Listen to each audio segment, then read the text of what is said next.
Sorry about that, folks. I'm not sure exactly what happened there. But to start things over fresh, welcome to this week's episode of MOAR Tech. I'm your host, Michael Amorgan. And, if at any point inside this show you actually like what we're doing here, feel free to hit that like, subscribe, or follow button. And if you're on YouTube, click that little button that has the little, looking bell. And that'll let you know whenever we go live or, put anything new up. But moving forward, we actually have a lot of different topics today, and it's great to see that we already have people that's already on and watching. I'd like to just give a shout out to Bess, Juan, and Jackie for already being here and, being a part of the show. But moving on, yes, I know it's so much better, Jackie, especially now that I can actually be heard. But share this really quick, and great. This week we have a number of interesting topics, but I always say interesting, but they are actually interesting. No, Juan, you're not too late. But here's the thing. So we're going to start off with one of the topics, which is actually pertaining to Google, and it's a little weird. So anyway, so yes, Google bought Waze. And now they've been slowly integrating different things into Waze.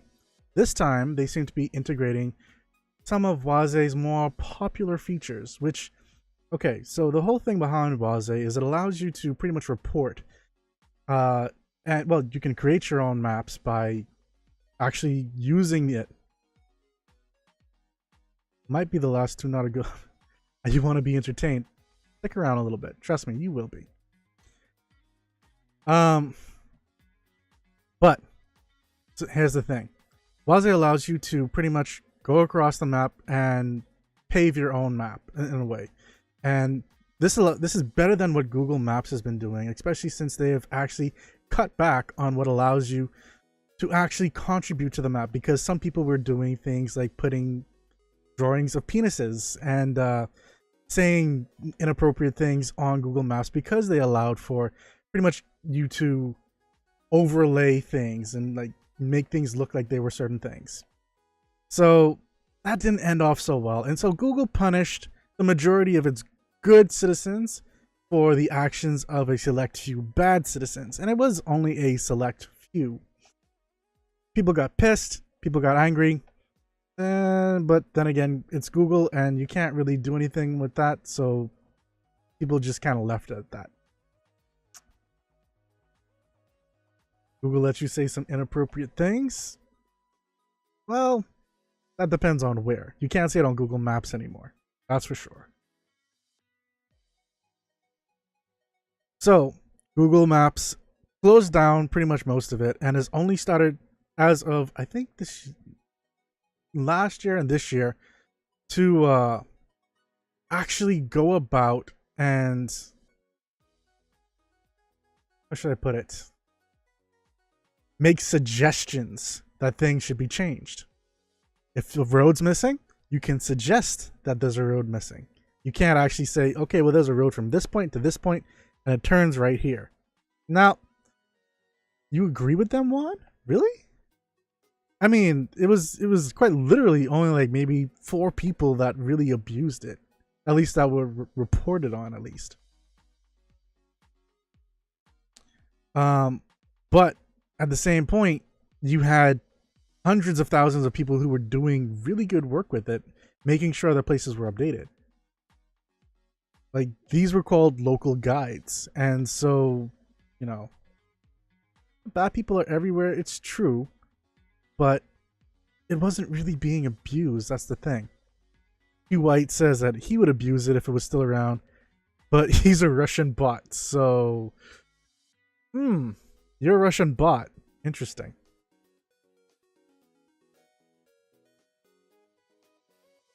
Anyway, let me not delve down that rabbit hole. The key thing about it is Google seems to be taking some key points from Waze, which allows you to also put in things like if there's a crash or an accident on the thing, so people know that maybe they should take another route. If there's heavy traffic, if there's pretty much cops stopping cars, if there's a speed tracker, essentially like they're trying to catch you speeding. There's a lot of different stuff that essentially they allow the community to tell the rest of the community. And this works worldwide. There's no limitations. And they've actually even recently placed in things where you can find gas stations and the best gas stations to go to price-wise. That's on your route. So those are actually pretty neat and nifty features. Google, on the other hand, is now taking two elements of that and adding it to Google Maps for its navigations. The first one is the speed tracking, and the other one is, well, take a look for yourself. It's crashes. Essentially what they're doing, I believe, and what a lot of people are wondering, is that they're slowly starting to merge over Waze into Google Maps. Whether this will happen, though, it's highly doubtful. Google Maps is only good for finding aliens under the sea. Google Maps actually does have some really interesting maps of the ocean. Like, go over the Bahamas. You'll notice that the water around the Bahamas is different than almost anywhere else in the world. There's a reason behind that. It's worth looking into, but many people don't believe me when I tell them about it, so do your own research. But many people are actually wondering if Google is going to be merging those two. But then again, the real question is, have they ever really merged anything? They haven't. They've closed down stuff. They've opened new stuff. We have like 5 different versions of text messages or messaging systems with Google already. And we had 2 versions of email, Gmail and Inbox. We had Orkut and Google Plus going at the same time. The list goes on and on for the duplicity of different things that they actually allow. And it's a little sad because if they actually buckled down, integrated things in, and did it right, it could be amazing with the things that they come up with. But they don't. They keep the team separated, and things suffer because of it. So there's not much hope for that actually happening. Sorry to say, guys, if that's what you're hoping for. It's just, how should I put it? I wouldn't put too much stock in that kind of scenario. If it happens, awesome. If it doesn't, which is more likely, don't be surprised. That's all I'll say on that part. The next thing that's actually happening is that, well, there's been some interesting research going on recently in regards to smartphone batteries. While the batteries are getting bigger, admittedly, people are coming out with 4,000 milliamp batteries, 5,000 milliamp batteries, while the typical phone only has about 3,000 something. The fact of the matter is, well, these phones do have a cutie pie GF Tech, bro. Unfortunately, no. You White, I actually don't have a cutie pie girlfriend. That's a sad thing about life. Maybe one day, though. But yes. Oh, well, see, that's the thing. I'm not looking for a thought. I'm looking for a decent woman. I'm looking for a queen. That's what I'm looking for. Anyway, back on topic. While these places are coming out with these bigger batteries, which are admittedly nice, the technology behind them is still not keeping up with things. And that's causing a problem. Like we actually predicted it would almost 5 months ago on this same show. The fact of the matter is, what is it with the romance? That's not what I meant to say as a follow-up. But Yes, that's a very good point, Juan. That's a very, very good point. I guess people are interested. But here's the thing. Smartphone batteries just simply aren't lasting as long as they used to. Has another, like, has some points to keep in mind when it comes to something like that, though. There were actually tests that were done, and let's see, which exact phone was it? The battery life of the iPhone 10 was slightly worse than the iPhone 8, and the 10s didn't last as long as the previous year's iPhone 10. Some people are saying, well, it's sometimes because it's smaller batteries, but at the same point, it's actually not because it's a smaller battery. And that might sound a little weird. It's like, okay, if it's got a smaller battery, then it's of course going to not last as long. It's actually still not really much to do with that, because the smaller batteries have sometimes smaller screens. And sometimes they have bigger screens, sometimes they don't. But the thing about it is, this is actually happening across the board with both Android and iPhones. And it's not operating specific, it's not brand maker specific. This is happening on Samsung, this is happening on HTC, this is happening on iPhone. It's just happening across the board, even with Google's Pixels. But literally, the Google Pixel 3, I'm trying to remember if it's the 3 or the 3 XL. Just find this really quickly just to confirm. Yeah, so it's the Google Pixel 3 actually lasted an hour and 21 minutes less than the previous year's Google Pixel 2. Why? People are finding a lot of different reasons as to what might actually be causing it. And this is actually being done by a lot of different tech bloggers and, well, I shouldn't say bloggers, but people that work for tech journalism companies. This includes CNET, this includes Tech Buffalo, this includes Consumer Reports, Tom's Guides, a lot of different places.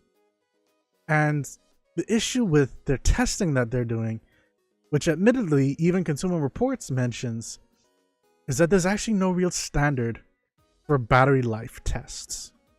Samsung is doing their battery tests in regards to how safe the battery is, not how long the battery life will last. And so while Apple is saying that their new phone lasts 21 minutes longer or 30 minutes longer, the fact of the matter is it's actually not. And so that raises questions now of the authenticity of these battery statistics. Not only that, people are now starting to wonder, how do they save their battery life?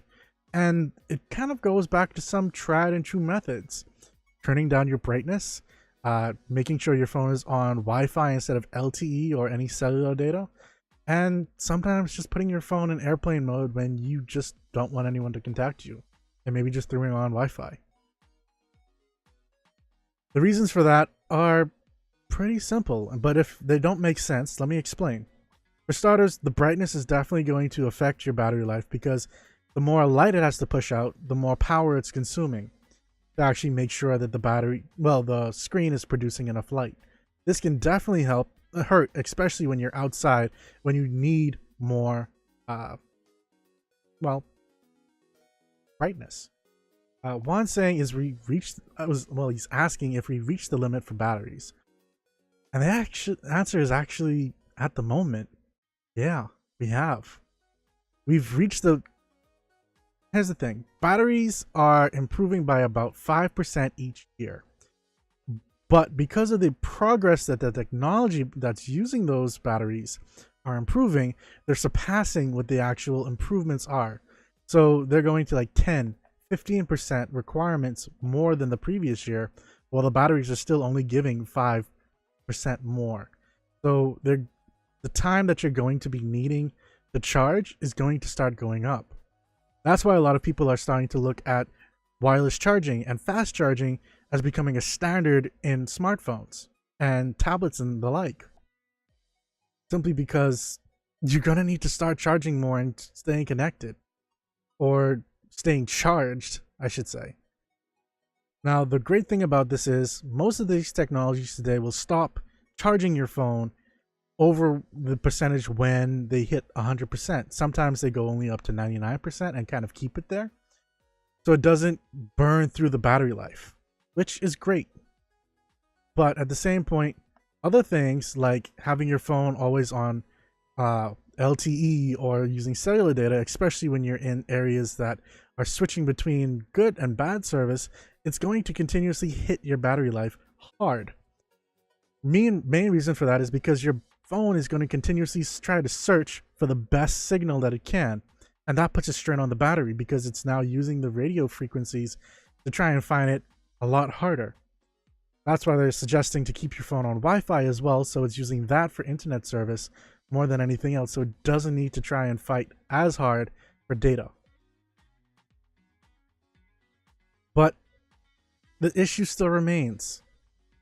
At some point, we are either going to need to stop using our phones as much, which is one option. The second option is we need to improve the charging capabilities, or the third option is we need some serious advancements with our battery technology. One is saying they give you more battery, but many apps, it's not fair. And that's true. That is actually very true. The features and the apps that are coming out are very battery intensive. Sometimes more so than what most people can actually handle. And I mean, sometimes you just have to accept and roll with that fact. It's not the best, but that's life. At least for us right here in today's day and age. But here's an example of some of the top phones that actually have some better battery life.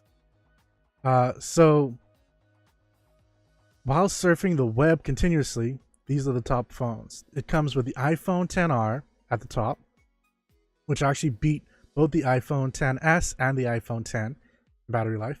Then the Note 9.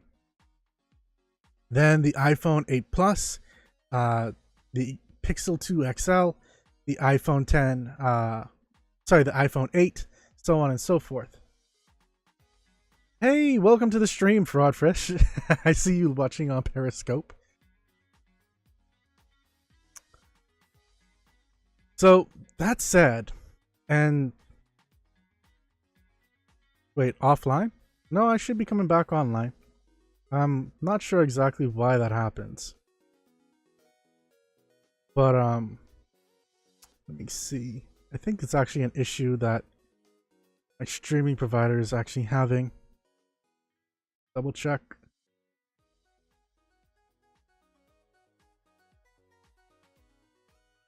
Yep, okay.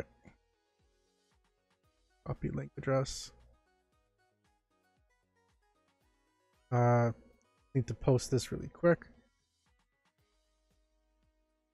Happened.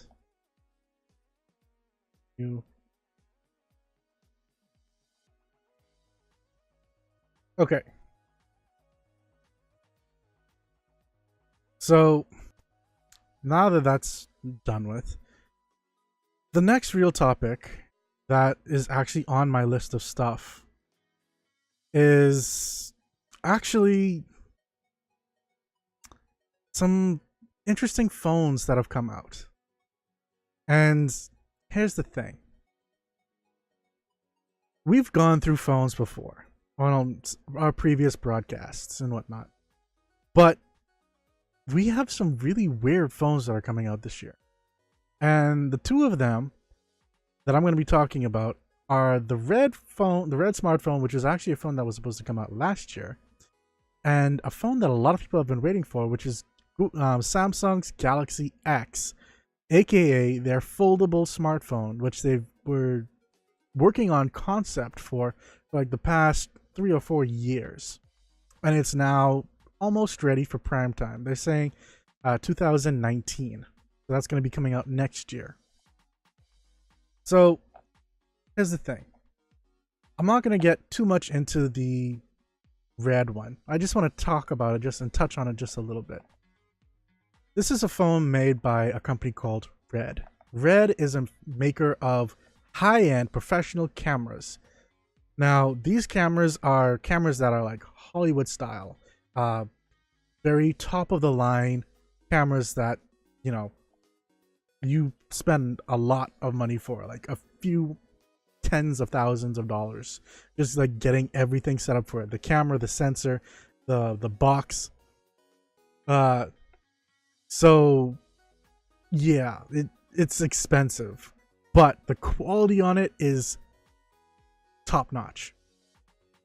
So last year they decided, hey, we're going to announce that we're working on this amazing new phone that's going to revolutionize the way how you actually look at your screen. And it's supposed to be like a holograph, or hologram, I should say, but it comes off more holographic in the way how they do it. So you're not actually going to see anything emerge from your smartphone screen and actually start playing in front of you and seeing it in 3D. But the thing about it is, what they've done is they've made it a certain weird way support them. Explain one. Like, how would we support them? Like, you're gonna have to help me out with that one. But anyway, while you figure that out, I'm gonna continue. Essentially what they're doing is they are using almost like, have you ever seen those playing cards, like Pokemon playing cards, that have that holographic foil on it, where you shift it and the colors change a little bit, or pretty much anything that you look at a different angle and it changes the way that you perceive that image, either by the colors, the character moving, something along those lines. That's essentially what they're trying to do with this technology, and they're using 2 cameras for that in the back. And what it's doing is it's taking 2 photos to give depth perception, so that as you move the camera around after you've taken the picture and you're looking at the picture, it kind of gives an almost 3D effect. And they do have a few videos and whatnot that, things are coming out at the screen, so it makes it feel like it's coming out at you. But it's kind of gimmicky at this point because there's not a whole lot of content for it. Not only that, they are a camera maker. They're making a smartphone. The camera in the phone is not even a camera from Red. It's, from what I've heard, a regular Sony ISO sensor. AKA, this is the typical phone camera that you'd find inside a phone today. Or should I say last year, since most of the hardware is from last year, including the Snapdragon 835 processor, which is last year's model. We have an 845 this year. So we're already a little bit behind. Then comes the real kicker. This phone is like $1,200, $1,300 for last year's technology, essentially. The real reason why we're paying for it is because of the holographic screen and the name brand of Red. One thing that they do have that has people curious, though, is that on the back of the phone, there are some pin connectors that they say will allow for different modules to be connected to it.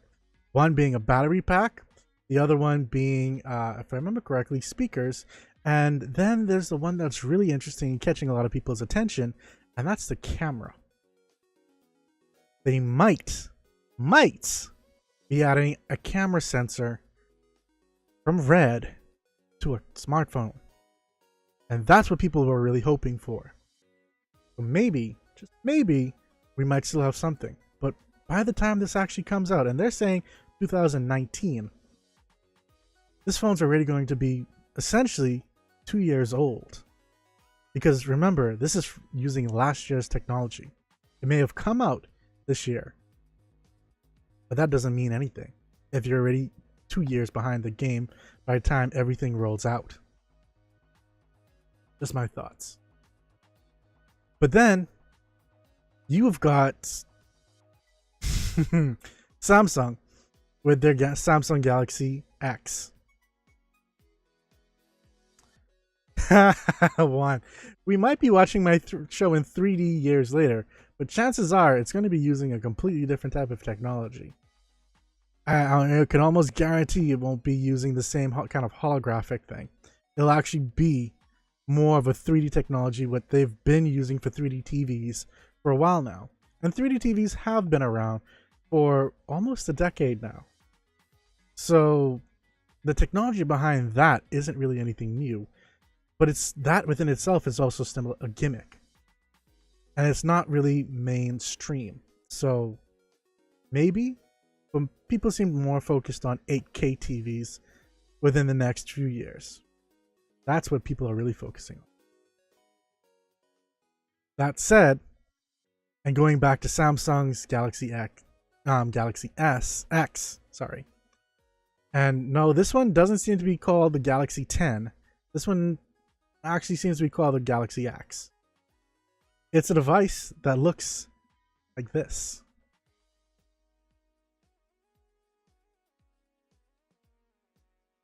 For those who didn't see that, I'll play it again.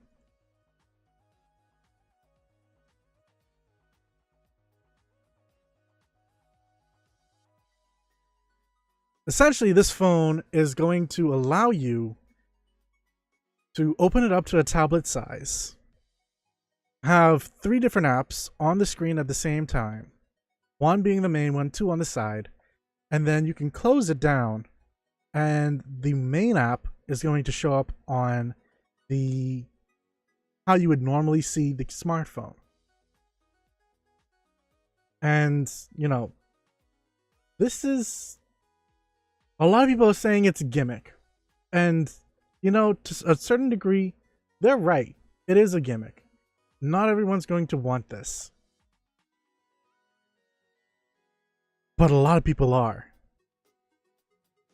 I want to find you the exact image for this. Well, the time where he shows it. Then you could actually watch that with me really quickly. Got that.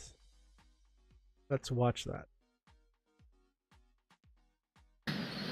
Well, today we're taking our innovation in mobile to the next level. And I'm honored to share with you our vision for a new generation of smartphones. Ladies and gentlemen, I give you the future of mobile display technology, the Infinity Flex Display.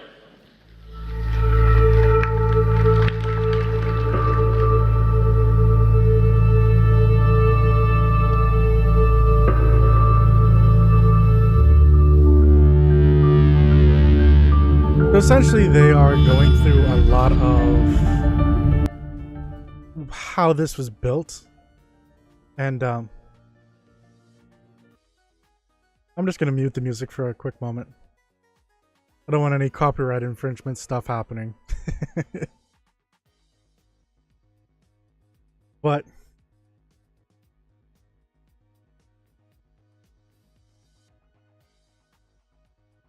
it's coming up in just a moment. This is where he's showing it right here. So if you take a look, you're moving between 3 different apps. It's arriving soon. Like they're saying, it's 2019.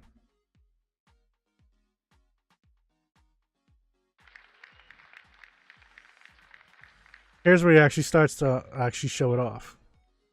Today is a big milestone. And I'm sure you're all wondering what it looks like in real life and how it works. Well, want to know more? It's finally here. So they dimmed it down so that you essentially can't see the design. Offering a big screen experience. Thank you.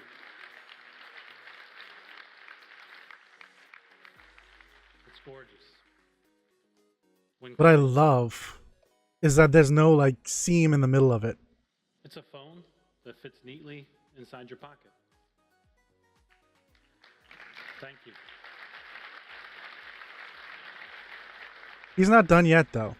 Now, of course, I'd get in trouble if I showed you everything today. So we've disguised the elements of the design. But trust me, there's a device inside here, and it is stunning. The Infinity Flex Display represents an entirely new mobile platform. We've always strived to bring you meaningful breakthroughs.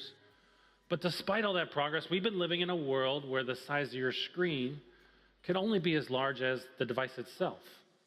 Exactly. Like humans can do We've just amazing added a things new with dimension. this whole Help you type of browse, technology thing. watch, connect, and multitask like never before. The Infinity Flex display is the foundation for the smartphone of tomorrow.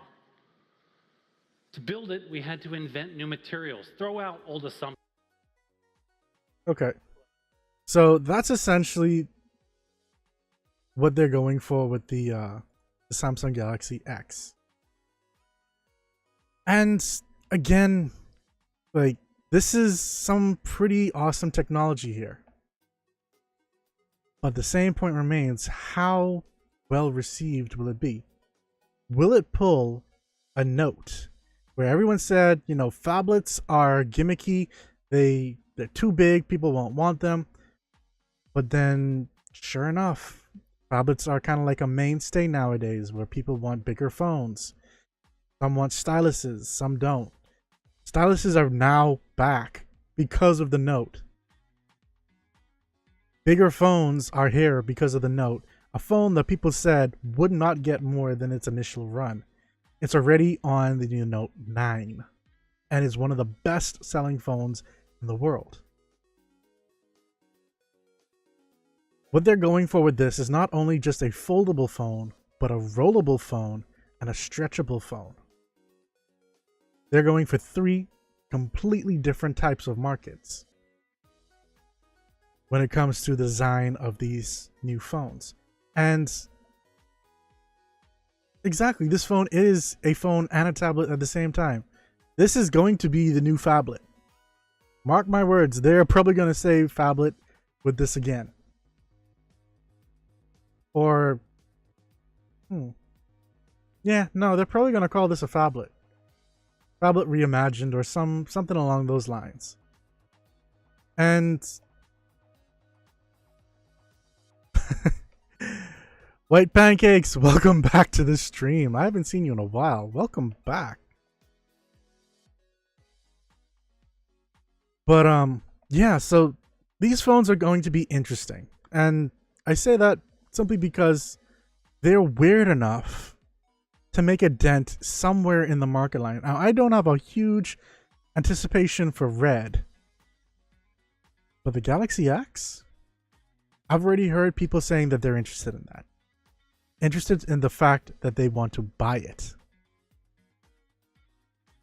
They didn't even know the price. They just already want to buy it. This phone could cost $1,000, and given today's price range on these phones, that's not much. Phones nowadays, the high tier ones, they're going for around $1,000 anyway. So, why not? Me personally, though, I probably will not end up getting one until its second version comes out. I'm a bit more cautious with this kind of stuff nowadays, just because, sure, Samsung could come out with it and then drop it. They are the company that essentially throws stuff at the wall and sees what sticks, and then continues throwing more stuff at the wall and seeing what else sticks, and then kind of merging everything that sticks and moving forward. So that's their game plan with that. I don't want to be the one that doesn't stick to the wall. And that's where, if it's making a second version, chances are it's done pretty well for itself.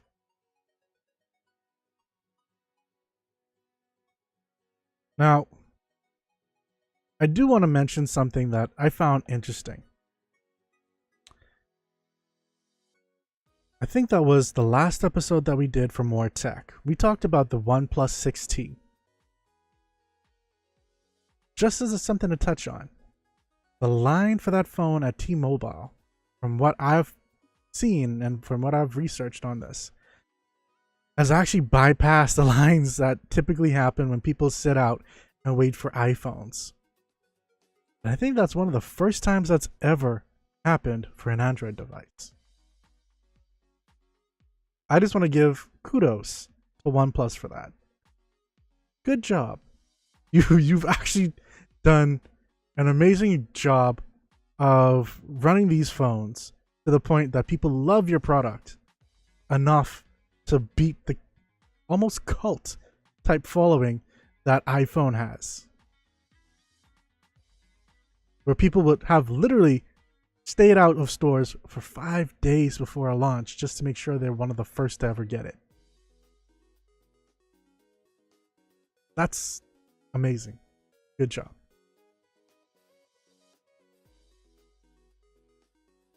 Another topic that I want to talk on is, well, how should I put this? No, Vicky's not going to like that news at all. When we actually mentioned it in the chat, she did not respond. She didn't even respond to it. Like, she responded to something completely different instead of our host chat, and I can't really blame her. But at the same point, she recognizes that these phones are coming up, so it's not entirely surprising to her. And I mean, it is what it is. These phones are getting better. Like, Chinese phones and these third-party brand makers, they're coming up with some amazing designs, some amazing features, and you know, if these major companies don't start to like actually up their ante, they're gonna start to really feel the pressure. I think this is one of the key stepping stones for them feeling that pressure right here. That, you know, a company can come in and within a few years pretty much bust down and overtake Apple in terms of people waiting in line for a phone. And not only that, like, this is not even online sales. This is at a physical store location. That is impressive. That, my friends, is impressive. Now, I do want to leave off with one thing. It's a little political, and I apologize to my listeners for this. I'm not going to get too into detail with it, but recently in the States, as of this week, there was a vote, and I mentioned it on our Esports Wrap show on Tuesday, that, you know, I supported people going out to vote, however they so chose. One thing that Google did was an interesting move, and one that makes sense, and kind of goes in line with a lot of what I've seen from celebrities and whatnot, and a lot of different people saying, make sure you go out and vote. Like, almost everywhere I looked that was live television or recording or something like that, people were saying to go out and vote. They pushed hard for it this year. Google did their own thing with it, and actually Google Assistant was assisting people with finding the closest voting booth in the US. And Google's done similar stuff in the past, but the fact that you can now just say, I just remembered I can't say that particular key phrase around here because my stuff will go off, but hey Goo, and it will, well, hey Goo, where's the closest voting station? And it will tell me that. And that's really important for a good political, you know, election. Like, you need people to go out and vote. And the fact that Google is willing to do that and push that to as many people as possible with their services, because a Google Assistant is not just like hardware stuff like Google Home and Google Home Mini. It's almost on most smartphones out there. Even iPhones have the ability to use Google Assistant. So that was an interesting push from them, and it surprised me to a degree, but it also didn't. I didn't see as much of a push from Facebook as I expected to, but that's neither here or there. And Juan is saying, nice, using technology for our better life, and that's essentially what it is. He's right. Like this, it's small things like this that help in your daily life that improve things. Now, what I would really like is if Google could roll this out to other countries that are doing elections and actually have that work for there as well. That's the next step that I think Google needs to do, not just keep focusing on the US for these different features. But we'll just have to see how they roll that out. Oh, no one. If Google asked you to vote for someone in particular, they would be overstepping their bounds. No one should be telling you who to vote for. The whole thing about it is choosing who best represents you, not only in your town mayor, your state governor, or your country's prime minister or president, or whatever they are. That should be a choice that you make for yourself. And that's how it should always be. That's the point of democracy. You should never be voting just for a party. You should always be voting for someone who embodies what you want them to represent about you. Not because your mom went with this particular person, or your dad went, or your sister, or your brother, or your Grammy, or whoever it is. Voting is about you and your voice and making sure that it's heard. It's like the ads presidents do when they're needing votes. Maybe. But that's them campaigning for themselves. Sometimes they give truth, sometimes they don't. And so that's why fact checkers are there. And that's why fact checkers have become so popular, even with Google and them doing their own fact checking stuff when it comes to what people in politics are saying. But I don't want to derail the conversation and go off into politics. I could talk about that on its own. I don't want to get technology too heavy in that, especially on this show that we try to keep things away from politics. So that's actually it for this week's episode of MOAR Tech. Again, if you liked any part of this episode, do feel free to like, follow, subscribe on any of the platforms. You can always go to moarcookies.com, moarcookies.com, to listen to any of the past shows, either with the audio version, which is our podcast, which, you could also go on Spotify, iTunes, Google Podcasts, pretty much anywhere. Even Tune In, we're on there. So quite literally, anywhere that you listen to podcasts, you can listen to us, except for Spotify. I'm sorry, not Spotify, SoundCloud. We're not on SoundCloud. And the video versions, we have those on YouTube. So head right over to youtube.com/moarcookies and you can watch any of our past shows, Esports Wrap or MOAR Tech. By the way, Esports Wrap is always on Tuesdays at 6:30 p.m. Eastern Standard Time. MOAR Tech will be back next week, Thursday at 6:30 p.m. Eastern Standard Time as well. You can also follow us on our Discord chat and actually keep up to breast with pretty much anything that we're going and talking about. We're trying to make that a bit more interactive, and so if you want to talk tech or esports or gaming, that's the place where you should probably head into. And, well, until next time, guys, take care.